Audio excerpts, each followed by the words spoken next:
আসসালামু আলাইকুম। এখন আমি ফাইনালি রাজা রবার্ট ব্রুসের প্রাসাদে। Hi, how are you? Brilliant, how are you? Yeah, fine, fine. I'll scan that for you. So, is there any issue about video or filming? No. You're good, my friend. Thank you, Have a nice thank you day. very much. Have a nice day. Security আমাদের টিকিটগুলো check করে নিল এবং finally আমরা প্রবেশ করতে যাচ্ছি রাজা Robert ব্রুসের সেই বিখ্যাত প্রাসাদ। আসলে এই আমি মূলত স্কটল্যান্ডের ডান্ডি শহরে থাকি। ওইখান থেকে স্টার্লিংয়ে আজকে আসা, বিশেষ করে এই প্রাসাদটাকে দেখার জন্যই।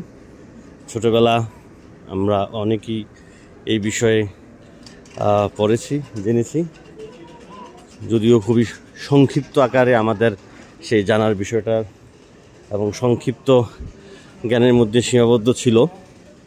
কিন্তু এখানে আসলে বোঝা যায় এই রাজা রবার্ট ব্রুসের ইতিহাস কতটা সমৃদ্ধ। স্কটিশ এবং ব্রিটিশদের মধ্যে দ্বন্দ্ব কিংবা দ্য ব্রেভ ব্যাটেল যেটা বলা যায়, আপনারা দেখতে পাচ্ছেন অনেক মানুষ, অনেক পর্যটক এখানে ভিড় করছেন, দেখছেন। প্রত্যেকে যার যার মতো ভিডিও করছেন, ছবি তুলছেন। স্কটল্যান্ডে সামার প্রায় শুরু। আজকে মার্চ 31 তারিখ। তো এই হলো রাজা রবার্ট ব্রুসের প্রাসাদের একটা অংশ। আমরা আরও ভিতরে প্রবেশ করব। এখানে আপনারা দেখতে পাচ্ছেন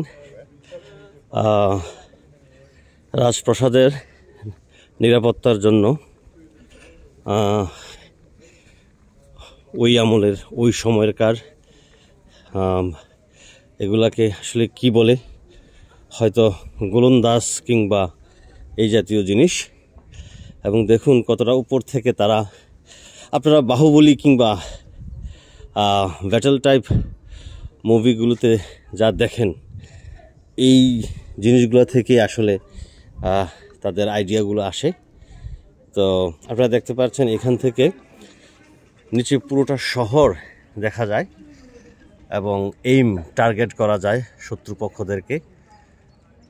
তো নিচে আপনারা যেটা দেখতে পাচ্ছেন, হয়তো ক্যামেরার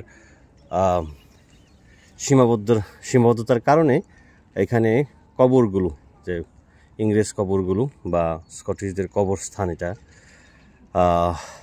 এই কবরস্থান অবশ্যই এই রাজপ্রাসাদের সাথে সম্পৃক্ত। যদিও আমি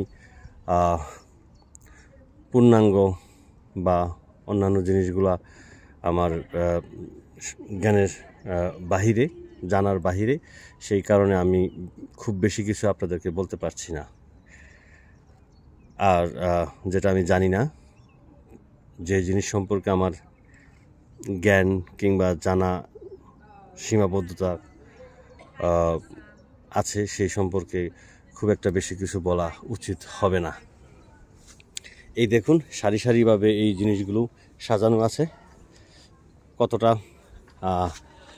বিধ্বংসী কিংবা কতটা ডিফেন্সিভ আগেরকার সময় এই জিনিসগুলো ছিল, সেটা আপনারা দেখতে পাচ্ছেন যে এখানে গোলা বা ওই যেগুলো তারা ইয়ে করে, সেই জিনিসগুলো এখনও সাজানো আছে।